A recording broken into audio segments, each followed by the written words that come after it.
მოხდა ისე, რომ როცა იგი ერთ ადგილას ლოცულობდა და დაასრულა ლოცვა, ერთმა მოწაფეთაგანმა მიმართა. უფალო, გვასწავლე ლოცვა, როგორც იოანე ასწავლიდა თავის მოწაფეებს. უთხრა მათ. როცა ლოცულობთ, თქვით. მამაო ჩვენო, რომელი ხარ ცათაშინა, წმიდა იყოს სახელი შენი. მოვიდეს სუფევა შენი, იყოს ნება შენი, ვითარცა ცათაშინა, ეგრეცა ქვეყანას აზედა. ყური ჩვენი არსობისა მოგვეც ჩვენ ყოველდღე. და მოგვიტევე ჩვენ სოდვანი ჩვენი, რადგან ჩვენს მიუტევებთ ყველა ჩვენს თანამდებს და ნუ შეგვიყვან ჩვენ განსაცდელში, არამედ გვიხსენ ჩვენ ბოროტისაგან. უთხრა კიდევ მათ. რომელიმე თქვენგანს, რომ მეგობარი ყავდეს და შუაღამისას მიადგეს და უთხრას, მეგობარო, მას ესხეს 3 პურიო.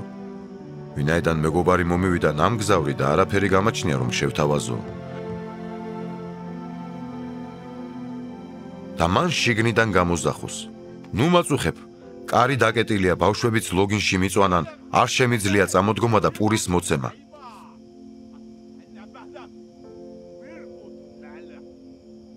გეუბნებით თქვენ, თუ არ ადგება და არ მისცემს პურს მეგობრობის გამო, მომაბეზრებელი თხოვნის გამო მაინც ადგება და მისცემს იმდენ პურს, რამდენიც სჭირდება. და მე გეუბნებით თქვენ, ითხოვეთ და მოგეცემათ, ეძებეთ და იპოვით, დააკაკუნეთ და გაგეღებათ.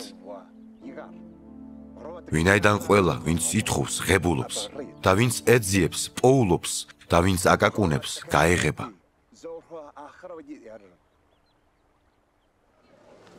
რომელი მამა იქნება თქვენთაგან, რომ შვილმა პურის თხოვოს და ქვა მისცეს, ან და თევზის თხოვოს და თევზის წილ გველი მისცეს, ან და კვერცხი რომს თხოვოს და მორიელი მისცეს.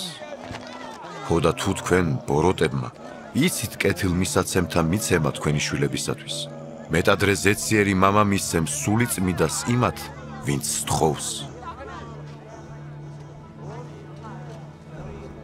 ერთხელ დევნიდა იგი ეშმაკს მუნჯი კაცისაგან და როგორც კი ეშმაკი გავიდა, მუნჯი ალაპარაკდა და გაოცდა ხალხი.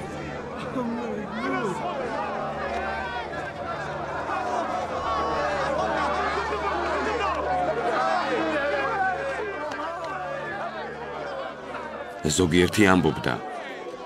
ბელზებული, ეშმაკთა მთავრი დევნის ეშმაკებს.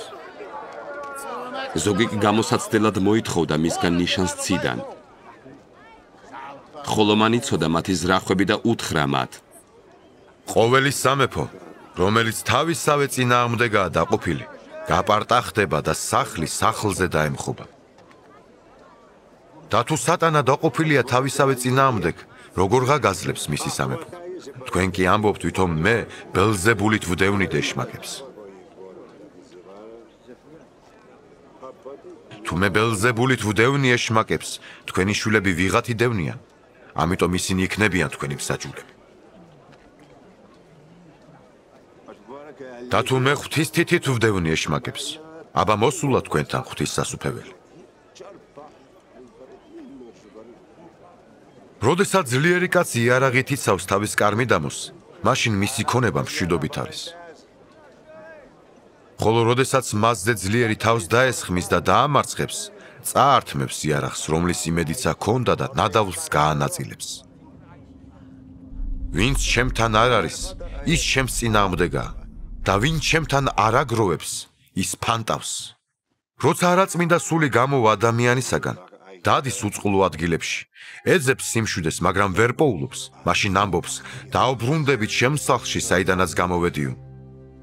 მივა და იპოვის მას დაგვილსა და მოვლილს. მაშინ წავა და მოიყვანს 7 სხვა სულს, თავისზე უბოროტეს, შევლენ და დასახლდებიან იქ, და იმ კაცისთვის უკანასკნელი პირველზე უარესი იქნება. სანამ ის ამას ლაპარაკობდა, ერთმა დედაკაცმა ხმა აღიმაღლა ხალხიდან და წარმოთქვა. ნეტარია მუცელი, რომელმაც შენ გატარა და ძუძუნი, რომელთაც სწოვდი. მან კი თქვა. ნეტარ არიან ისინი, ვინც მოისმენენ და დაიცავენ ღვთის სიტყვას.